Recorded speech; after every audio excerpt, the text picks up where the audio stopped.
Hey friends, welcome back to This Homemade Life for another fun Food Friday. This week I am sharing sausage balls.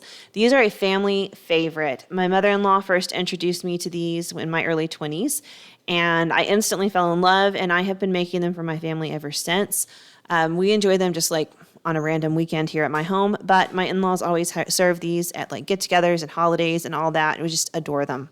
They're super simple, so I hope you guys will try this recipe. So I'm adjusting mine a little bit because I have a 1.5 pounds of sausage here. I just happen to have an extra 1/2 pound of breakfast sausage from another recipe, so I just went ahead and did a 1.5 pounds. But the traditional recipe is 1 pound of breakfast sausage, a 1.5 cups of bisquick or a generic of bisquick, and then 2 cups of shredded cheddar cheese. I like to use the bag stuff. It's just easy in this application and it works. You know, this stuff doesn't always work for melting and cooking, but in this particular recipe, it works really, really well and it just kind of simplifies it. Anyway, I'm mixing this all together, and as you can see, it is not incorporating together with my spatula. I was trying, but breakfast sausage is a little bit harder to work with than ground beef, and mine was super cold, so it was just not agreeable to mixing together with anything, no matter how hard I was going to try. So I gloved up and I dove in. Now, do keep in mind this will take a few minutes to get it to come together. Again, the breakfast sausage is not like ground beef. There's a lot more fat and stuff in this, so it is harder to get that bisquick to really incorporate into it and make it into like a meatloaf type mixture. That's really what you're looking for. Just meatloaf made of breakfast sausage, and it's way more delicious and good. Anyway, just keep, folding and everything until it all comes together. A couple of minutes, no more than 5 minutes.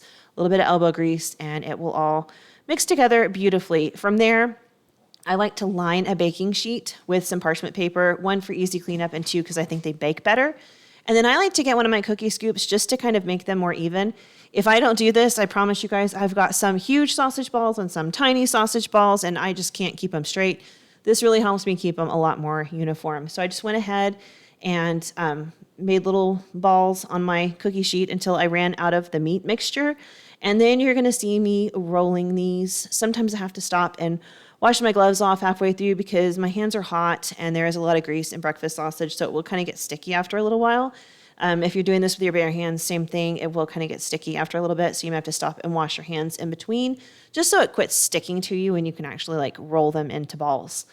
Either way, make sure that you roll them nice and tight. Sometimes you'll find like little pockets of the bisquick in there that makes them not hold together. So if you do, go ahead and take a minute to just kind of mix that in and everything so that they bake properly. Roll them all up into cute little meatball looking things. You can see they're like 2 bite size, and I think that's absolutely perfect. Usually I'm kind of a 1 biter on these, but I've discovered over the last few years I prefer the 2 biters. They don't dry out in the oven. They just kind of bake a whole lot better. So if you can keep up, try to roll at that speed. Haha. I know I've got it up at like 4 times the regular speed.